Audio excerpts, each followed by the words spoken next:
Kok ada ya vendor yang mau keluarkan biaya 2 kali untuk proyek yang sama? Lah ini kan bodoh sekali, bener gak? Nah, bisa jadi semua ini cuma alasan saja. Setelah ramai ketahuan tutup sumur resapan itu jebol, barulah pihak terkait ini beralasan bahwa tutup sumur resapan yang jebol itu sifatnya ini cuma sementara dan akan diganti dengan yang lebih kuat lagi.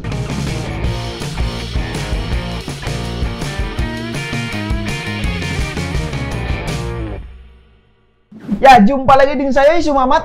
Semakin hari saya perhatikan permasalahan yang ada di ibu kota DKI Jakarta ini bukannya semakin berkurang, namun justru semakin bertambah dan terus bertambah. Dan jika ditanya kenapa bisa begitu ya? Ya jawabannya cuma satu, apa itu? Karena gubernurnya ini ahli dalam menata kata-kata, bukan ahli dalam bekerja. Kalau Anies Baswedan ini bekerja, justru permasalahan di DKI Jakarta ini akan terus bertambah coba. Dan itu memang fakta. Ya sekarang coba kita perhatikan apa yang selama ini dikerjakan oleh Anies Baswedan dan kemudian tidak menjadi permasalahan. Nah, banyak yang sudah dikerjakan oleh Anies Baswedan, tapi itu justru menjadi masalah baru bagi DKI Jakarta.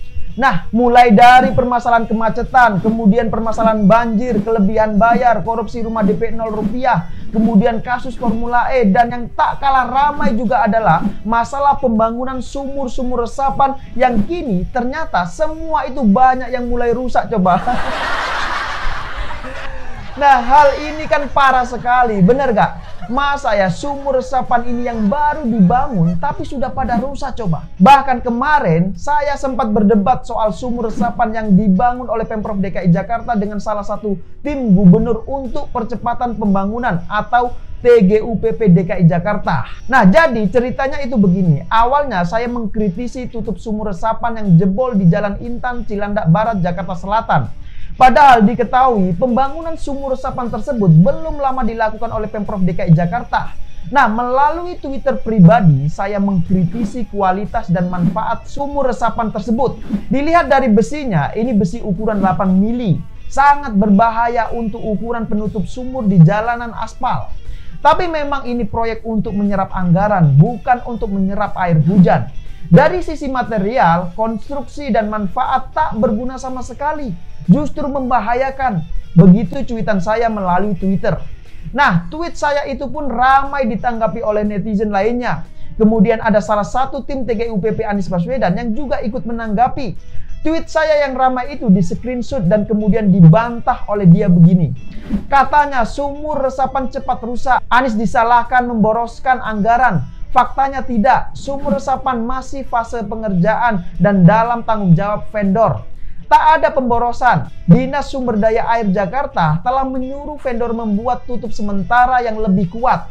Begitu kata Tata Ujiati yang juga diketahui sebagai tim TGUPP Anies Baswedan. Nah, dari bantahan tim TGUPP Anies Baswedan tersebut, banyak sekali sebenarnya yang bisa saya bantah dan bahkan juga menjadi statement yang blunder bagi mereka. Tapi sebelum saya membantah semua itu, mungkin ada yang penasaran, berapa sih gaji Tata Ujiati sebagai tim TGUPP DKI? Apakah 5 juta? Atau 10 juta? Atau 15 juta? Ternyata tidak. Kalau menurut sumber berita yang saya baca, Tata Ujiati ini masuk kategori grade 2A di dalam keanggotaannya sebagai tim TGUPP DKI Jakarta. Nah, tahu tidak berapa gaji yang diterima? Gaji yang diterima tiap bulan adalah sebesar Rp24.930.000. Nah, luar biasa kan? Nah, perlu dicatat, itu baru gaji untuk satu orang TGUPP. Sedangkan tim TGUPP Anies Baswedan ini jumlahnya ada puluhan orang. Dan anggarannya ini juga puluhan miliar rupiah coba.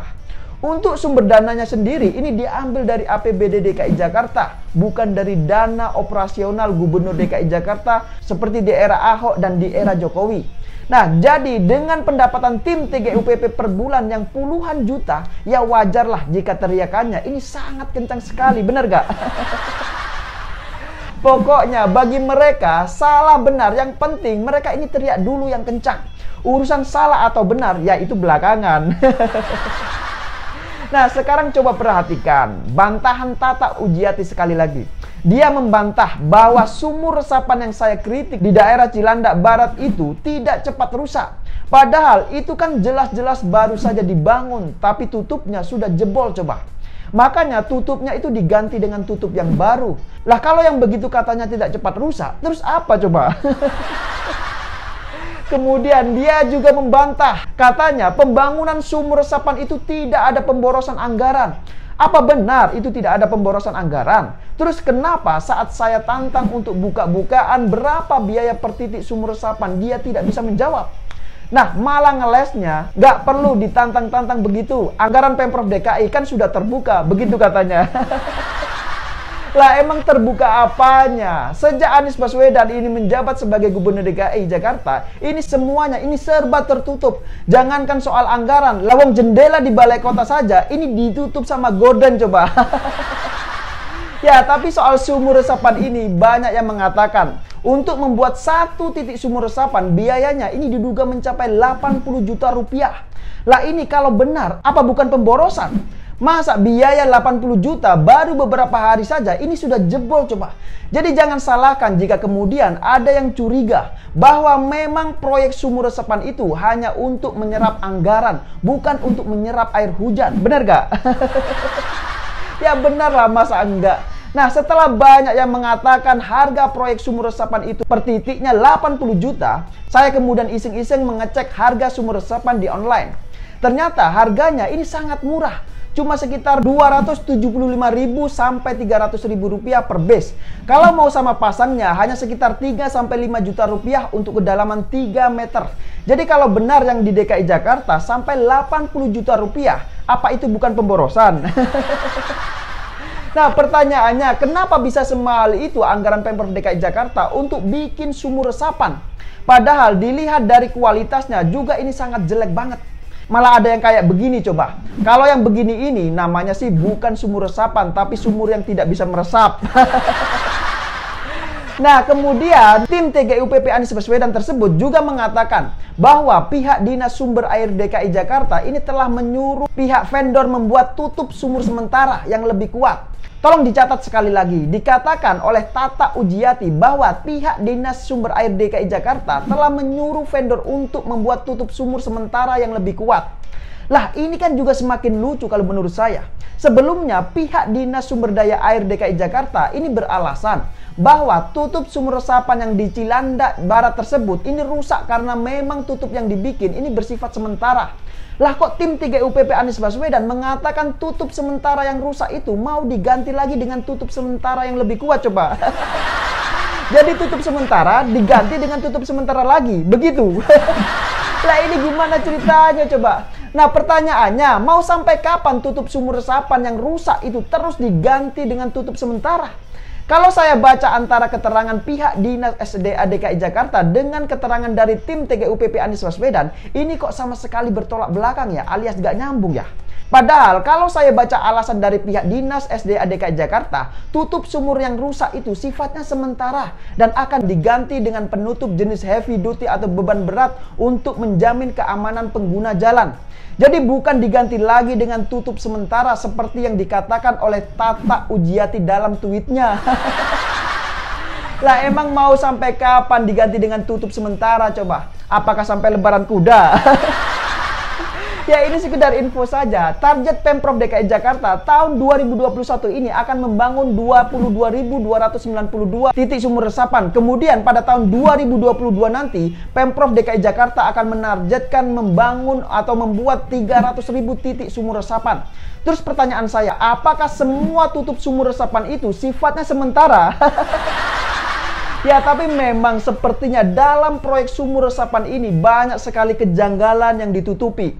Ada dugaan markup secara besar-besaran dalam proyek tersebut.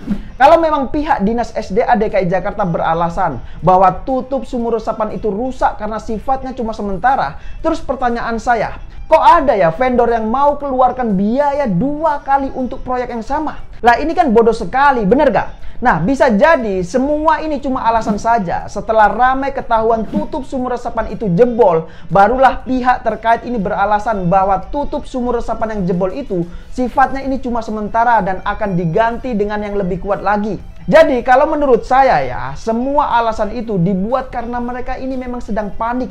Makanya mereka ini terpaksa menggunakan jurus mabuk untuk alasan-alasan yang sebenarnya ini tidak masuk akal. Dari semua permasalahan ini, belum lagi terkait kasus Formula E yang juga ini masih belum ada kejelasan coba. Nah, mungkin terkait kasus Formula E ini akan saya bahas di episode Okedum selanjutnya. Ya, saya kira demikian dulu opini singkat Okedum kali ini. Pesan saya buat tim TGUPP Anies Baswedan, teruslah berjuang membela yang bayar. Ya, saya pikir itu. Tidak lupa saya ingatkan, terus jaga NKRI. Terima kasih buat yang sudah like dan menonton video ini dari awal hingga akhir. Dan sampai jumpa di episode Okedum selanjutnya.